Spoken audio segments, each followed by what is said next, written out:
داتا گنج بخش علی حجویری رحمۃ اللہ علیہ کشف المعجوب کے اندر لکھتے ہیں، فرماتے ہیں ایک شخص تھا بنی اسرائیل میں، تو کسی پہاڑ کی چوٹی پر عبادت کرتا تھا۔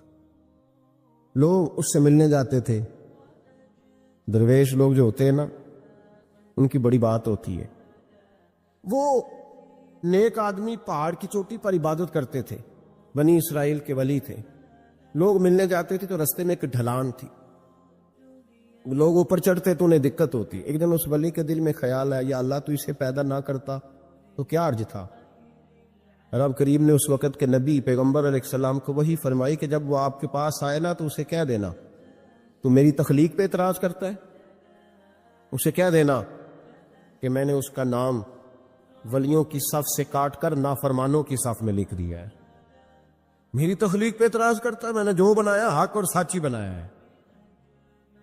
وہ ملاقات بھی تو نبی علیہ السلام نے فرمایا، بھئی رب فرماتا ہے تیرا نام کاٹ دیا ہے ولیوں کی صف سے اور نافرمانوں کی صف میں لکھا ہے۔ بندہ سجدے میں گر گیا، یا اللہ تیرا شکر ہے، یا اللہ تیرا شکر ہے۔ پیغمبر علیہ السلام فرمانے لگے تو بڑا بیوقوف ہے، مقام استغفار اور شکر ادا کر رہا ہے۔ کہنے لگا حضور آپ نے بات ہی بہت بڑی کر دی ہے، میرے رب نے میرا نام لیا ہے، میں کہاں وہ کہاں، اس نے کہا کہ نام کاٹا، میرے رب نے۔ اللہ اکبر، میں تو سوچ بھی نہیں سکتا تھا کہ میرا ذکر اور وہاں ہوگا، اما میں تو اس کھاتے میں ہی نہیں تھا، اتنی بڑی جگہ میرا تذکرہ ہوا۔ اللہ اکبر۔ پھر وہ عرض کرنے لگے پیغمبر علیہ السلام سے، کہنے لگے ایک آپ نے پیغام دے دیا، اب آپ میرا بھی ایک پیغام رب کریم کے حضور ناز عرض کر دیجئے گا۔ فرمایا وہ کیا؟ کہا عرض کیجئے گا مالک سے کہ مولا مجھے تیری مخلوق سے بڑا پیار ہے۔ وہ جو میں نے ڈھلان کی بات کی تو اس لیے کی تو دلوں کے حال جانتا ہے کہ لوگوں کو تکلیف ہوتی، مالک کی بارگاہ میں عرض کرنا کہ میرا وجود بہت بڑا کر دے۔ آپ نے کہا ہے نا نافرمانوں کی لسٹ میں چلا گیا ہوں، اب جہنم میں جلوں گا، تو عرض کرنا کہ میرا وجود بڑا کر دے، بڑا، سارے دوزخ میں اکیلا ہی پورا ہو جاؤں۔ میرا نہیں دل کرتا اللہ کا کوئی اور بندہ جہنم میں جلے، مجھے اس کی مخلوق سے بڑا پیار ہے۔ جب یہ لفظ کہے تو پیغمبر وہیں کھڑے تھے، اللہ نے وہی فرمائی، اس سے کہو تو میری مخلوق سے پیار کرتا ہے تو میں تجھ سے پیار نہ کروں؟ اس سے کہو تیرا گناہ بھی بخش دیا، تجھے دوبارہ ولی بھی بنا لیا، بغیر حساب جنت بھی دی، اور قیامت میں جس کی تو سفارش کرے گا میں اسے بھی جنت عطا کرتا چلا جاؤں۔ شرط یہ ہے کہ تو اللہ کے بندوں سے پیار کرے۔ خدا کے بندے تو ہیں ہزاروں، بنوں میں پھرتے ہیں مارے مارے۔ میرے نبی پاک صلی اللہ علیہ وسلم نے فرمایا جو رب کے بندے ہوں گے ان کے قیامت کے دن چہرے چمک رہے ہوں گے۔ تو یا رسول اللہ صلی اللہ علیہ وسلم اس کے علاوہ بھی کچھ بندے ہیں؟ فرمایا لعن عبد الدنیا وعبد الدرہم، فرمایا کچھ دنیا کے بندے ہیں، کچھ درہم کے بندے ہیں، ترجمہ یوں کر لو کچھ ڈالروں کے بندے ہیں۔ یہ حدیث مشکات میں موجود ہے، ڈالر کے، ریال کے، لاکھ کے، کروڑ کے بندے۔ حضور وہ کون ہے؟ فرمایا لعن عبد الدنیا وعبد الدرہم، جو دنیا کا اور دولت کا بندہ بنے وہ لعنتی ہے، ملعون ہے۔ یہ خدا کا بندہ رہا ہی نہیں، یہ پیسوں کا بندہ بن گیا ہے، دولت کا بندہ بن گیا ہے، اس کا معیار بدل گیا ہے۔ حضرت سالم بن عبداللہ بن عمر، حضرت عمر فاروق کے پوتے تھے، کعبے کا طواف کر رہے تھے، طواف مکمل ہوا، 8واں استلام کر کے مقام ابراہیم کے پاس نماز پڑھنے لگے تو خلیفہ وقت کا آ گیا، گورنر، السلام علیکم کے بعد اس نے فوراً بات چھیڑی، کہنے لگا حضور کوئی حکم ہو تو بتائیے گا۔ تو آپ کہنے لگے تو بڑا ہی بیوقوف ہے یار، تجھے کس نے گورنر بنایا؟ بڑا تو بیوقوف ہے، تجھے تو سلیقہ ہی نہیں بات کرنے کا۔ حضور کیا ہوا؟ فرمانے لگے خدا کے گھر میں آ کے اور کعبے کے سامنے کھڑے ہو کے میں بندوں سے سوال کروں، یہاں آ کے بھی بندوں سے مانگوں، تو بڑا ہی بیوقوف ہے۔ سامنے اس کا گھر ہے، سامنے اس کا گھر ہے بیت اللہ اور حجر اسود اور مقام ابراہیم اور مقام ملتزم، اور یہاں بھی میں بندوں سے مانگوں؟ کہتا ہے مجھے بھی کبھی کسی نے ڈانٹا نہیں تھا، میرے بھی پیروں تک پسینہ نکل گیا، تو میں مسجد الحرام سے باہر نکل کے، یوں سمجھ لیں کہ جب لوگ باب عبدالعزیز سے یا باب فہد سے باہر آ جاتے کہتے ہیں باہر نکل کے نا میں کھڑا ہو گیا، میں نے کہا چلو فارغ ہو کے آتے ہیں تو بات کرتا ہوں۔ حضرت فارغ ہو کے آئے تو میں نے کہا حضور اب تو بیت اللہ سامنے نہیں، اب بھی کوئی سوال کرے؟ تو فرمانے لگے اچھا ضروری ہے؟ کہا حضور ضروری ہے۔ تو فرمانے لگے چل پہلے بتا تجھ سے دین مانگوں کہ دنیا مانگوں، بول۔ تو کہنے لگا حضور میرے پاس تو دنیا ہی ہے، دین تو آپ کے پاس ہے۔ جب یہ جواب دیا تو حضرت سالم چلنے لگے اور چلتے چلتے فرمانے لگے جا اپنا کام کر، دنیا تو میں نے اس سے کبھی نہیں مانگی جس نے دنیا بنائی ہے، میں نے اس سے نہیں کبھی مانگی، تو تو کیا حیثیت رکھتا ہے؟ میں نے تو اس سے بھی جب بھی مانگا ہے یا اس کا قرب مانگا ہے یا اس کے رسول کی غلامی مانگی ہے، تو اس سے نہیں مانگتا جس نے بنائی ہے، تو کیا دے سکتا ہے؟ تیری کیا حیثیت ہے؟ تو بھائی ان لوگوں نے قریب پھٹکنے نہیں دیا، ان کے قریب یہ چیز آئی نہیں، بے نیاز لوگ تھے، توجہ ہی نہیں تھی۔ حضرت محبوب سبحانی غوث اعظم شیخ عبد القادر جیلانی رضی اللہ تعالیٰ عنہ، آپ ایک کاروبار بھی کرتے تھے، تو آپ کا کچھ مال آ رہا تھا جہاز کے ذریعے۔ ایک بندے نے خبر دی کان میں حضور جہاز ڈوب گیا، فرمانے لگے الحمدللہ الحمدللہ۔ ڈوب گیا جناب، یہاں جہاز ڈوب جائے تو بندہ بھی ڈوب جاتا ہے۔ کہتے ہیں صاحب انتقال کر گئے، 10 لاکھ کا نقصان ہو گیا تھا، مال ڈوب گیا پورا جہاز ہی۔ فرمایا الحمدللہ، اور تم نے جلدی کی خبر دینے میں سبق پڑھا رہا تھا، کیوں مجھے دخل اندازی دی تم نے میرے کام میں، کیوں دخل اندازی کی؟ سب الحمدللہ۔ تھوڑی دیر کے بعد اس نے پھر کان میں کہا حضور وہ غلط خبر تھی، جہاز بچ گیا۔ فرمانے لگے الحمدللہ۔ پھر شاگردوں سے کہنے لگے میرا چہرہ دیکھ رہے تھے پہلی خبر کے بعد بھی، اس خبر کے بعد بھی؟ کہا حضور دیکھ رہے تھے۔ فرمایا کوئی تبدیلی تو نہیں آئی؟ کہا حضور نہیں۔ فرمانے لگے شکر الحمدللہ، رب نے میرا دل دولت سے نہیں جوڑا، اپنی ذات کے ساتھ جوڑ کے رکھا ہوا ہے، تبدیلی تو نہیں آئی۔ یہاں تو ٹینشن ہی ٹینشن ہے، ڈپریشن ہی ڈپریشن۔ اور بات کس کی ٹینشن ہے؟ پیسے کوئی نہیں، دولت کوئی نہیں، کوئی چکر چل جائے نا کبھی، اس سے بھی کبھی پوچھ جس کے پاس ہے، وہ تجھ سے زیادہ غریب ہے، اس سے کبھی پوچھ، وہ تجھ سے زیادہ آزمائش میں ہے۔ غریب شہر تو فاقوں سے مر گیا، لیکن امیر شہر نے ہیرے سے خودکشی کر لی، اس کو بھی تو پوچھ اس کا کیا حال ہے۔ دانش مندان دا کم نہیں، دل دنیا نہ لانا، اس ووٹی کئی خامد کیتے، جو کیتا سو کھانا۔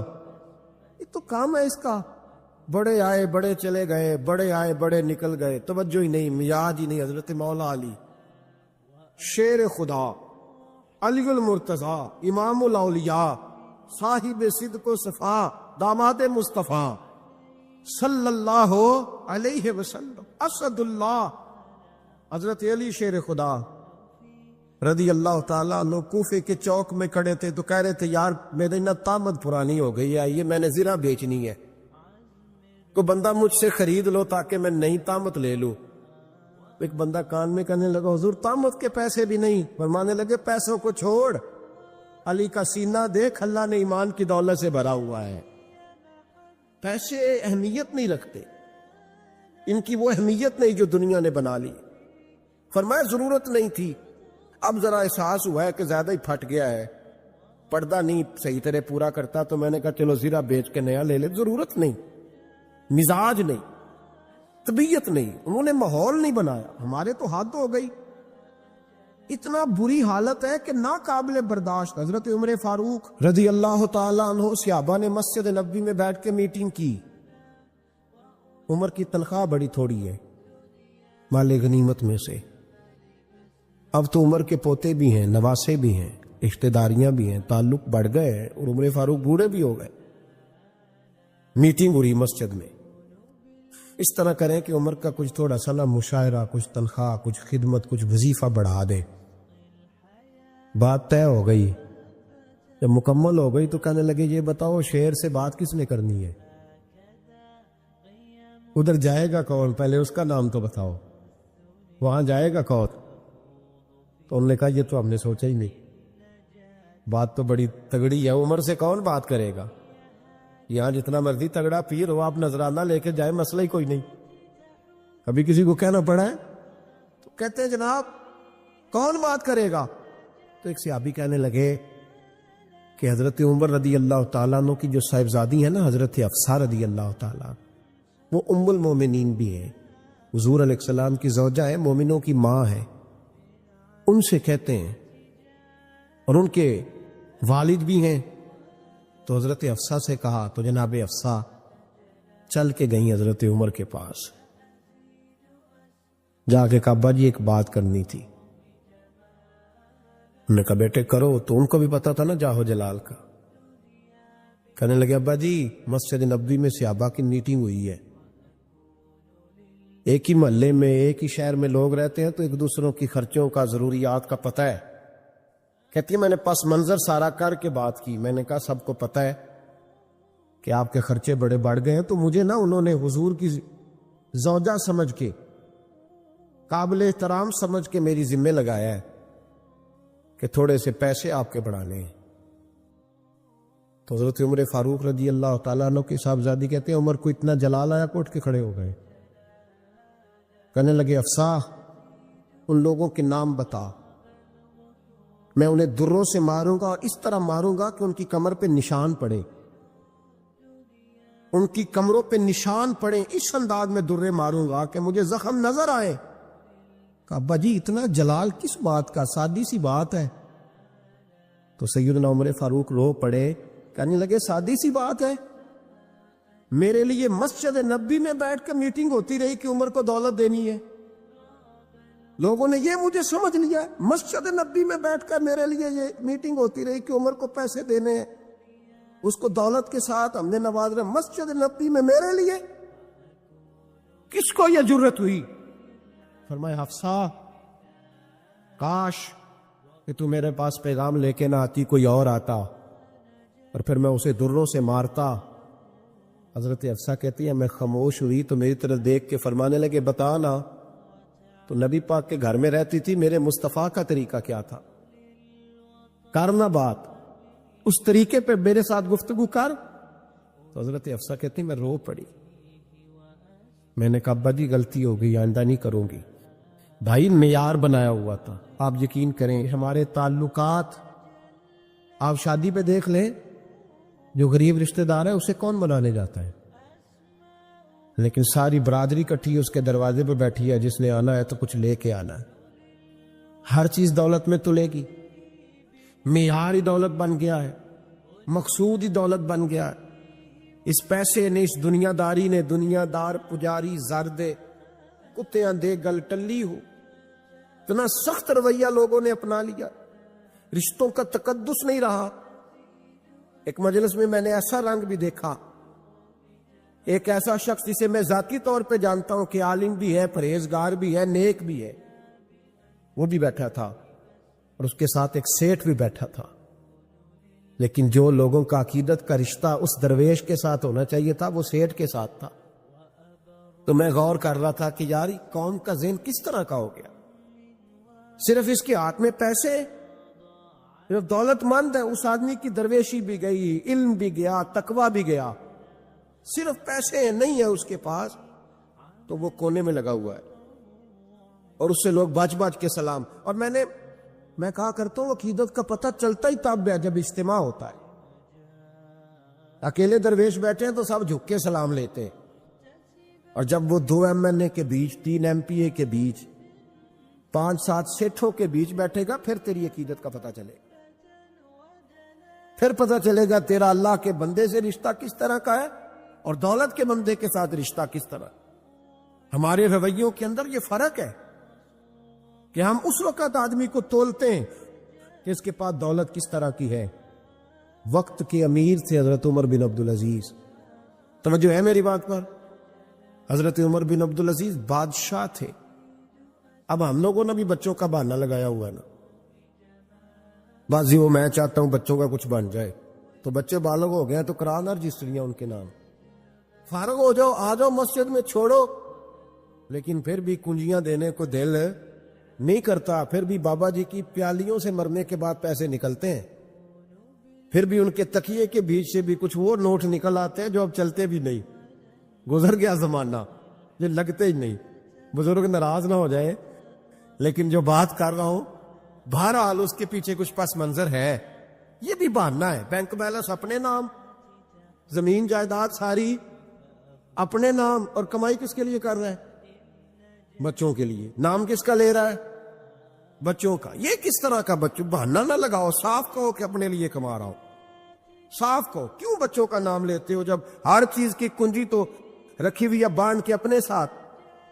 حضرت عمر بن عبدالعزیز بادشاہ تھے. آواز دی گھر میں بیٹھے، بیٹی پانی کا پیالہ تو لاؤ. بیٹی خاموش ہو گئی. ساتھ والا کمرہ بیٹی کا. پھر آواز دی، بیٹے سن رہی ہو؟ کہ ابا جی سن رہی ہوں. پانی کا پیالہ دینا. بیٹی خاموش ہو گئی. تیسری آواز دی تو زوجہ پانی لے کے آ گئی. میں کو حضور پانی. حضرت عمر بن عبدالعزیز کو غصہ آیا، کہنے لگے بچے کس لیے ہیں؟ وہ خود کیوں نہیں آئی؟ اب اتنی نافرمان ہو گئی ہے کہ ایک پیالہ پانی کا باپ کو نہیں دے سکتی، کیوں نہیں آئی؟ تو زوجہ کہنے لگی چلیں درگزر کریں. اس نے کہا ہے ابا کو نہیں بتانا. پی لے. کیوں نہیں بتانا؟ بتاؤ کیوں نہیں آئی؟ میں نے اس کو پکارا تھا، تمہیں پکارتا تو تم آتی، تمہیں بتانا پڑے گا. جب بات ذرا آگے بڑھی تو ماں تھی نا، بات بیٹی کی تھی، تو اماں رو پڑی، آنکھوں میں آنسو آئے. کہا کیوں روئی ہو؟ کہنے لگی بیٹی کا پاجامہ پھٹ گیا، دوسرا ہے نہیں، اور آپ لے کے بھی نہیں دیتے. کمرے میں بیٹھ کے تو پاجامہ سی رہی ہے. تو کہہ رہی تھی ابا کو بتانا نہ، انہیں تکلیف ہوگی. تو وہ اس کے پاس دوسرا ہوتا تو آ جاتی، ایک ہی تھا، تو اس لیے نہیں آئی. حضرت عمر بن عبدالعزیز اٹھے، سر سجدے میں رکھا، کہنے لگے یا اللہ تیرا شکر ہے، تو نے میرے بچوں کو بقدر ضرورت روزی عطا فرمائی ہے. یا اللہ تیرا شکر ہے. ایک روایت میں نے پڑھی، کلیجہ منہ کو آیا. مصطفیٰ کریم بیٹھے تھے تو سیدہ عائشہ صدیقہ رضی اللہ تعالیٰ نے عرض کی یا رسول اللہ صلی اللہ علیہ وسلم، وہ دیکھیں سیدہ فاطمہ آ گئی ہے، وہ دیکھیں بی بی صاحبہ بغیر بتائے آ گئیں. حضرت فاطمہ الزہرا آئی تو حضور نے فرمایا فاطمہ بغیر اطلاع کے؟ حضور چھوٹا سا کام تھا. کیسے آئی ہو؟ تو بی بی صاحبہ نے نا، عورتوں کا پلو ہوتا ہے نا چادر کا، پلو کھولا تو ایک روٹی بندھی ہوئی تھی. ایک روٹی چادر میں، یہاں لوگ زیور باندھتے ہیں، دولت باندھتے ہیں. ایک روٹی حضرت فاطمہ نے پلو میں باندھی، کھول کے پیش کی. کہ بیٹے یہ کیا ہے؟ کہ ابا جی کئی دنوں سے گھر میں روٹی نہیں پکی تھی، آج علی کچھ جون لائے تھے، پیسے ہیں، چند روٹیاں بنی ہیں. تو بچوں نے تو کھا لیا، تو میرے سامنے بھی ایک روٹی آئی تھی، میں نے لقمہ توڑا ہے تو مجھے خیال آیا پتہ نہیں مصطفیٰ نے کھایا ہے کہ نہیں کھایا، پتہ نہیں حضور نے روٹی کھائی ہے کہ نہیں. میں لے کے حاضر ہو گئی ہوں، مہربانی فرمائے. تو فرمایا بیٹے بیٹھ جا. حضرت فاطمہ بھی بیٹھ گئی. سیدہ عائشہ کہتی حضور بھی بیٹھ گئے. فرمایا فاطمہ کتنے دنوں سے نہیں کھایا؟ عرض کی حضور 3 دن سے. فرمایا بیٹے میں نے 5 دن سے نہیں کھایا. آ جا. دونوں باپ بیٹی مل کے کھاتے. روٹی 2 حصوں میں حضور نے بانٹی. فرمایا چلا دی تو کھا، آدھی میں کھاتا ہوں. حضرت فاطمہ نے لقمہ توڑ کے منہ میں رکھا تو رو پڑی. حضور 5 دن سے نہیں کھائی. اور میں بیٹا چپ کر، ہمارا دنیا سے کیا تعلق، ایک پل رہ گیا ہے، بس اللہ پھر جنت کی ساری نعمتیں عطا فرما. رونے والی بات ہی نہیں ہے اس میں، بس ہمارا کیا تعلق، ایک پل ہے، پھر مالک بڑا کچھ عطا کرے گا. او بھائی، اللہ کریم نے فرمایا بندہ مومن جان لے، اگر میں تجھے ایک مشکل دوں گا تو میں تجھے کتنی آسانیاں، چلے سارے بول بھی کتنی جی، کتنی اللہ تعالیٰ آسانیاں دے گا؟ 2 آسانی. ہم لوگ اچھا جب ہمارا ذہن بن جاتا ہے نا کمزوری کا، ہمارا جب مزاج بن جاتا ہے مایوسی کا، پھر معاملہ ذرا ہمارے لیے گمبھیر ہو جاتا ہے. اگر ہم یہ ذہن بنائے نا کہ مشکل میرے اللہ کی طرف سے آئی ہے تو وہ مجھے آسانی بھی ضرور عطا کرے گا، تو پھر اللہ ضرور ہی آسانیاں عطا فرماتا ہے. اور جو مشکلات زندگی میں آتی ہیں نا، حضرت مولا علی شیر خدا رضی اللہ تعالیٰ عنہ کا بڑا خوبصورت فرمان ہے. حضرت علی فرماتے ہیں جب تجھے مشکل آتی ہے تو وہ تجھے رب کا پتہ بتانے آتی ہے، وہ تجھے اللہ کا پتہ بتاتی ہے۔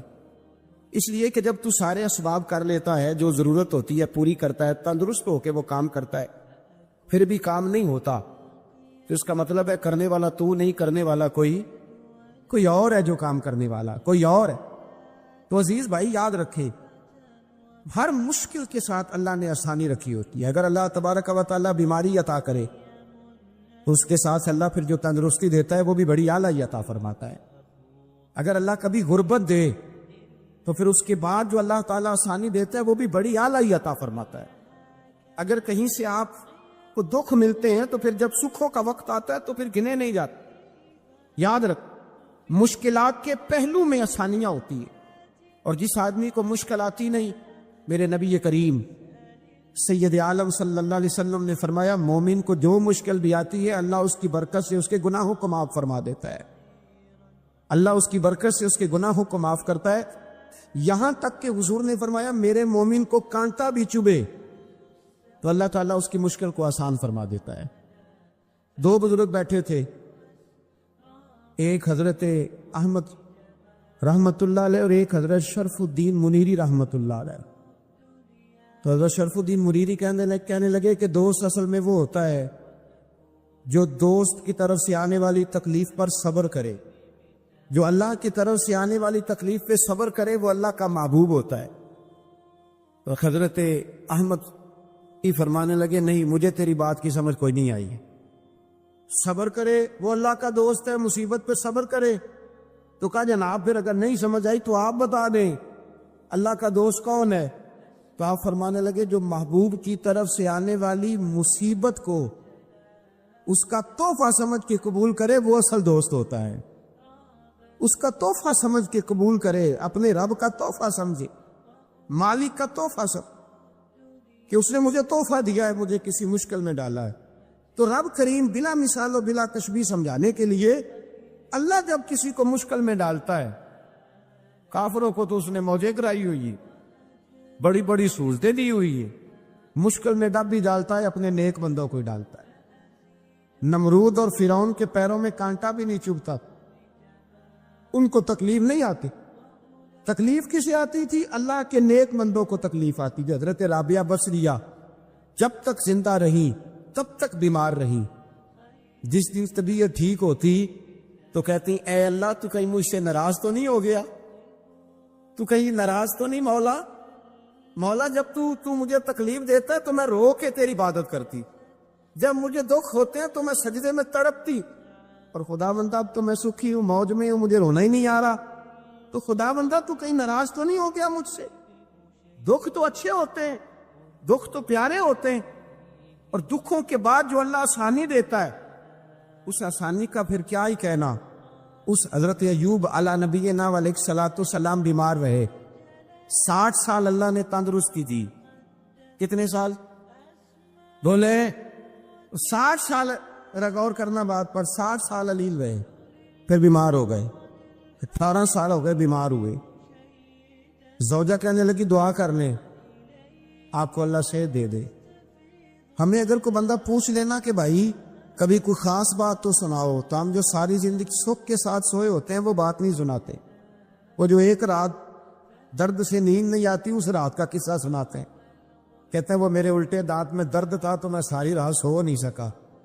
او بھائی جو ساری زندگی سویا ہے اس کا تو ذکر نہیں کر رہا، اور ایک رات جو تجھے نیند نہیں آ رہی، کسی سے پوچھا جائے، ڈاکٹر کہتے ہیں 360 ہڈیاں ہوتی ہیں وجود میں، کسی سے پوچھا جائے نا تیرا کیا حال ہے تو 359 ہڈیوں کا ذکر نہیں کرتا، جس گھٹنے میں درد ہے اس کا ذکر کرتا ہے، کہتے ہیں یہ گھٹنے میں بڑی درد ہے۔ او بھائی باقی 359 ٹھیک ہے نا، ان کی بھی تو کوئی بات سنانا۔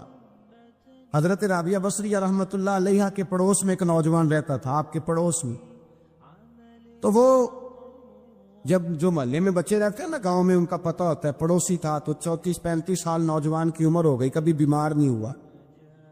ایک دن اس کی طبیعت علیل ہوئی، سر میں درد ہوا تو اس نے پٹی باندھ لی سرخ رنگ کی، باہر نکل کے آیا، حضرت رابعہ بصریہ علیہ رحمہ نے دیکھا تو فرمانے لگے بیٹے خیر ہے؟ لگا جی اماں جی سر میں بڑی درد ہے۔ آپ فرمانے لگے کتنی عمر ہو گئی؟ کہنے لگا 34-35 سال. فرمانے لگی پہلے تو کبھی درد نہیں نہ ہوئی؟ کہ نہیں اماں جی آج ہی ہوئی ہے. تو آپ فرمانے لگے 34 سال اللہ نے صحت دی ہے, تو نے شکر کی ایک پٹی بھی نہیں باندھی, اور آج درد ہوئی ہے تو شکوے کی پٹی تو نے فوراً ہی باندھ لی ہے. کچھ شکر کی پٹی بھی باندھنی تھی. حضرت ایوب 18 سال بیمار رہے. زوجہ کہنے لگی دعا کر دو, تو آپ فرمانے لگے بی بی سے کہ صحت کتنی دیر رہی؟ اس نے کہا 60 سال. تو آپ فرمانے لگے ذرا بیماری کو بھی 60 سال گزر لینے دو, پھر دعا بھی کر لیں گے. یہ دعا کی, اللہ یہ لفظ کہے, اللہ نے صحت دے دی, تندرستی آ گئی. ایک دن گھر میں بیٹھے بیٹھے زوجہ کہنے لگی کہ ایوب یہ بتاؤ دکھ اچھے کہ سکھ؟ آپ فرمانے لگے سارے دن ہی اللہ کے ہیں, پر دکھ بڑے اچھے تھے. مجھ سے پوچھو تو دکھ بڑے اچھے تھے. کہ کس طرح؟ تو حضرت ایوب فرمانے لگے جب میں بیمار تھا تو 24 گھنٹے میں ایک دفعہ میرا رب میرا حال پوچھا کرتا تھا. ایک دفعہ میرا اللہ پوچھتا تھا ایوب تیرا حال کیا ہے؟ فرماتے ہیں 12 گھنٹے تو لذت ہی رہتی تھی کہ میرے رب نے میرا حال پوچھ لیا, اور اگلے 12 گھنٹے میں انتظار کرتا تھا مالک حال دوبارہ کب پوچھے گا. فرمانے لگے اب صحت تو ہو گئی ہے, پر اب میرا رب میرا حال تو نہیں نہ پوچھتا. بھائی مشکلات جو ہوتی ہیں وہ تو تجھے سجا دیتی ہیں, سنوار دیتی ہیں. تجھے یاد آتا ہے کوئی اپنا, جب تجھے درد ہوتی ہے نا, تکلیف ہوتی ہے, پھر تیرا دل کرتا ہے کوئی کندھا ملے جہاں میں سر رکھ کے رہوں. پھر اسی لیے تو کسی درویش سے کسی نے پوچھا تھا اپنا کون ہوتا ہے؟ تو کہا جو تجھے دکھ کے وقت یاد آئے وہ تیرا اپنا ہے. جو تجھے عین آزمائش کے وقت یاد آئے اور تجھے اس کا نمبر فوراً تیرے موبائل پہ چلنے لگے, وہ تیرا اپنا سجن ہے جس کو تو دکھ کے وقت یاد کرے. تو بھائی مشکلات کے بعد جو اللہ آسانی دیتا ہے, حضرت ابراہیم کو آگ میں بھی پھینکا گیا, حضرت ابراہیم علیہ السلام کو ستایا بھی گیا, نکالا بھی گیا, لیکن جب ان مشکلات سے گزرے تو میرا رب فرماتا ہے وَإِذِ ابْتَلَىٰ إِبْرَاهِيمَ رَبُّهُ بِكَلِمَاتٍ فَأَتَمَّهُنَّ قَالَ إِنِّي جَاعِلُكَ لِلنَّاسِ إِمَامًا. کہا جب ابراہیم پورے اترے تو پھر ہم نے انہیں امام بنا دیا. یا اللہ کس طرح کی امامت دی؟ فرمایا میں نے اتنی اعلیٰ شان عطا کی ہے کہ اپنے لاڈلے رسول کو جناب ابراہیم کی نسل میں پیدا فرما دیا ہے. میں نے مصطفیٰ کو ان کی نسل میں پیدا کر دیا, قیامت تک کے لیے ان کا وقار بڑھا دیا. اللہم صلی علی محمد وعلی آل محمد کما صلیت علی ابراہیم وعلی آل ابراہیم. ان کی عظمت بڑھا دی, اس لیے کہ جب وہ آزمائش سے گزر کر کے آئے پھر جو آسانی دی. میرے نبی پاک صلی اللہ علیہ وسلم نے دین ابراہیمی کی بہت ساری چیزوں کو رکھا. کہا میں ملت ابراہیمی پہ ہوں.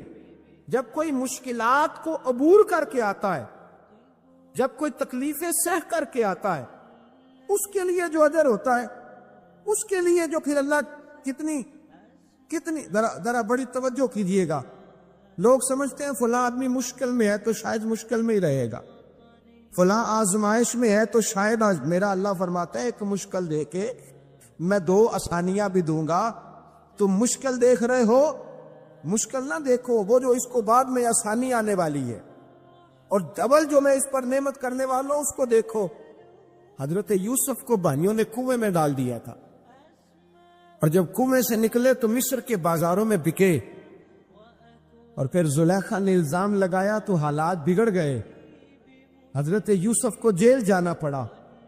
اتنی کٹھن زندگی تھی, لیکن میرے مالک کو کچھ اور ہی منظور تھا.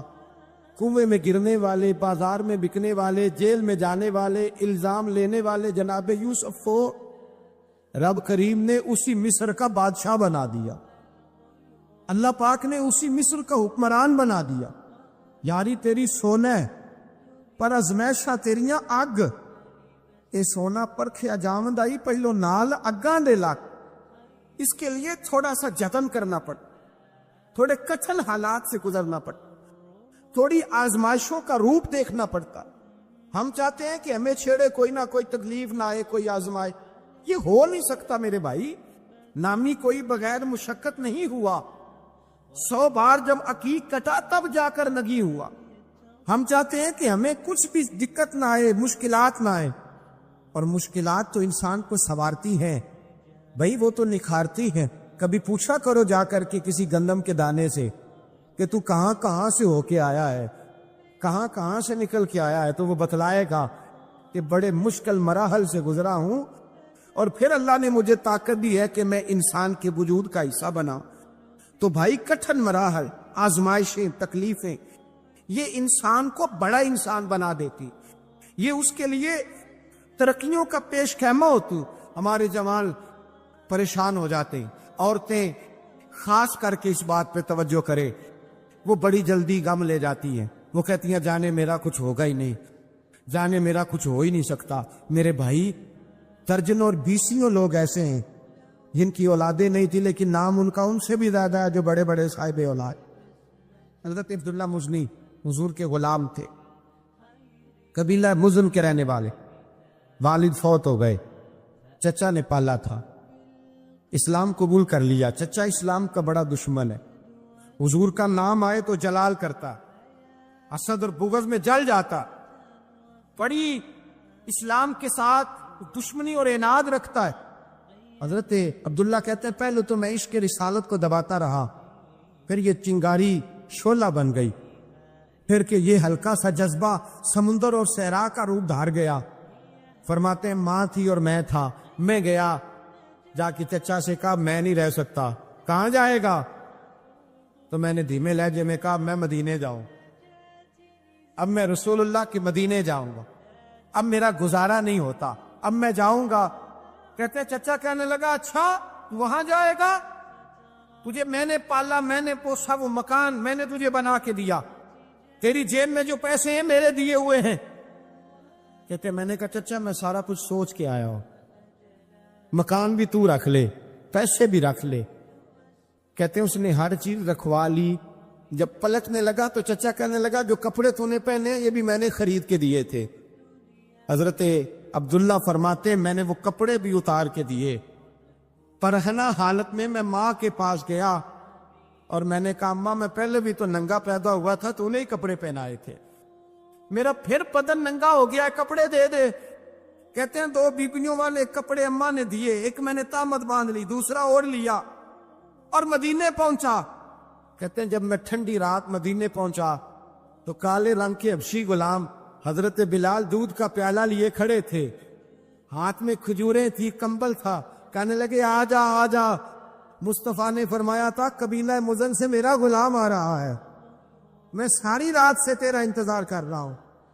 حضرت جناب سیدنا عبداللہ رضی اللہ تعالیٰ عنہ فرماتے میری مشکل آسان ہوئی، فرماتے مجھے مدینے میں اعزاز مل گیا، مجھے عزت مل گئی، ہر آدمی میری قدر کرنے لگا۔ گویا بزرگ کہتے ہیں کہ حضرت عبداللہ دعا کرنے لگے کہ اے اللہ تو نے مجھے بڑی شان دی ہے مصطفیٰ کی گود میں، اگر اسی رحمت کے چھاؤں میں پردہ کر جاؤں تو میری بات بن جائے۔ حضرت عبداللہ کا وصال بھی رسول اللہ کی گود میں ہی ہو گیا، گود میں نہ کوئی رشتہ دار، نہ کوئی تعلق دار، نہ کوئی ہمسایہ اپنا، نہ کوئی چچا، نہ کوئی ماموں، شہر میں تنہا، اسی کسے دے کچھ نہیں جے لگ دے تے نہ کوئی ساڈا دردی، تنہائی۔ جنازہ اٹھا تو اٹھانے والے کون؟ ابو بکر صدیق، فاروق اعظم، عثمان غنی، مولا علی، حسنین کریمین جنازے میں شامل۔ میرے رسول پاک صلی اللہ علیہ وسلم نے جنازہ پڑھایا، دیکھو مشکل کاٹی تھی تو آسانی کا رنگ دیکھو، آسانی کا انداز دیکھو۔ حضرت سیدنا ابو دردہ رضی اللہ تعالیٰ عنہ ارشاد فرماتے ہیں مدینے میں رواج تھا کہ جب قبر میں اتارنے لگتے تھے تو قریبی رشتہ دار اتارا کرتے تھے، اور عبداللہ کا تو رشتہ دار ہی کوئی نہیں تھا مدینے میں، کون اتارے؟ فرمایا جب قبر میں اترنے لگے تو حضرت ابو بکر صدیق اور حضرت عمر فاروق اتر گئے کہ ہم قبر میں اتارتے ہیں۔ رسول اللہ نے فرمایا تم باہر نکلو، تم کیوں قبر میں گئے ہو، باہر آؤ۔ کہتے ہم باہر آئے تو اللہ کے رسول اندر گئے، فرمایا کون کہتا ہے اس کا کوئی نہیں، میں جو موجود ہوں، کون کہتا ہے کوئی نہیں؟ فرمایا رکھو میرے ہاتھوں پہ۔ کہتے ہیں حضور کے دست مبارک پہ رکھا اور باہر کھڑے ہم رشک کرنے لگے کہ واہ اللہ تیرا آسانی دینے کا رنگ، آسانی اس نے مشکل برداشت کی تو رب نے مصطفیٰ کے قدموں میں آسانیاں عطا فرمائی، پسے اور حضور نے قبر میں رکھا نبی پاک نے۔ میرے دادا مرشد کہتے ہیں عشق سرکار کی ایک شمع جلا لو دل میں، بعد مرنے کے قبر میں بھی اجالا ہوگا۔